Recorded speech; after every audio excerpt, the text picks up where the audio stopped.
नमस्कार दोस्तों, आप सभी का स्वागत है मेरे फैक्टेबल नॉलेज यूट्यूब चैनल पर। तो चलिए जानते हैं आज बस्तर की वो खूनी रात की आगे की कहानी के बारे में। तो जब राजमहल पर गोलियां चलाई गई 25 मार्च 1966 की सुबह, जब सैकड़ों लोग अलग अलग गांव से जैसे कोंटा, उसूर, सुकमा, छिंदगढ़, भैरमगढ़, बीजापुर, कुआकोंडा, भैरमगढ़, गिदम, दंतेवाड़ा, बास्तानाथ, दरभा, बकावन, तोकापाल, लोहंडीगुड़ा, बस्तर, जगदलपुर, कोंडागांव, माकड़ी, फरसागांव, नारायणपुर से महाराज के महल पहुंचे थे।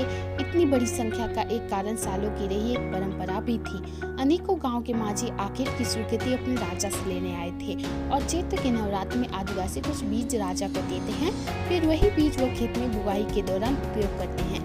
चैत्र और वैशाख के दिनों में से एक मान्यता ऐसी भी है जिससे आदिवासी शिकार से पहले राजा से आज्ञा लेने आते हैं, इसलिए उस दिन वहां मौजूद शिकारियों ने अपने साथ धनुष बाण भी रखा था। भीड़ को देखते ही आनंद फानन में पुलिस द्वारा राजमहल परिसर को घेर लिया गया और आत्मसमर्पण के लिए कहा गया। लोग कुछ समझ न पाते उससे पहले आंसू छोड़ गए।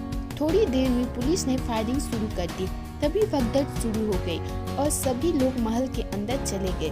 पुलिस ने फायरिंग नहीं रोकी, तब आदिवासियों ने भी आत्मरक्षा के लिए धनुष बाण थाम लिए। दोपहर होते सब शांत होने लगा था, फिर भी इक्का दुक्का फायरिंग अभी जारी थी। बीच बीच में धमाकों की भी आवाज सुनाई दे रही थी। लाउड स्पीकर में लगातार आत्मसमर्पण के लिए कहा जा रहा था। कहा गया कि निहत्थे लोगों पर गोली नहीं चलाई जाएगी। महाराज प्रवीर के कहने पर करीब 150 महिलाएं बच्चों के साथ आत्मसमर्पण के लिए महल से बाहर जाने के लिए तैयार हुए। उनके महल से बाहर आते ही उनको घेर लिया गया और उन पर लाठियां बरसाई गई। अब महल के अंदर जितने लोग थे उनका आत्मसमर्पण से विश्वास उठ गया था। अब भी माहौल शांत नहीं हुआ था, तभी एक गाड़ी महल की तरफ आती दिखी और एक बार फिर से प्रवीर और महल के अंदर आश्रितों को आत्मसमर्पण के लिए कहा गया। प्रवीर महल के अंदर से निकलकर अब बरामदे में आ गए थे, तभी अचानक से फायरिंग शुरू हो गई और एक गोली सीधे आकर प्रवीर को लगी। गोली प्रवीर चंद्र के जांग में आ धंसी थी। अब पुलिस महल के अंदर घुस चुकी थी। अब फायरिंग महल के अंदर भी सुनाई दे रही थी। आदिवासियों ने बड़ी संघर्ष के साथ पुलिस को अपने महाराज के शयन कक्ष में जाने से रोका रखा था, लेकिन धनुष बाण बंदूक के सामने कब तक टिकती। पुलिस अब प्रवीर चंद्र के कक्ष के अंदर दाखिल हो चुकी थी। बस्तर के महाराज प्रवीर चंद्र मार डाले गए। अब महल के अंदर मौजूद आदिवासी उग्र हो चुके थे और महल रणभूमि में बदल चुकी थी।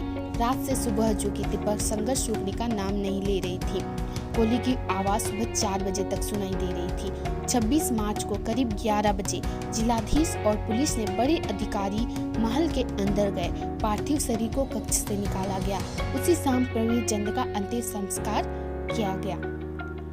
इसी तरह की वीडियो देखने के लिए मेरे चैनल को सब्सक्राइब करना ना भूलें। देखने के लिए धन्यवाद।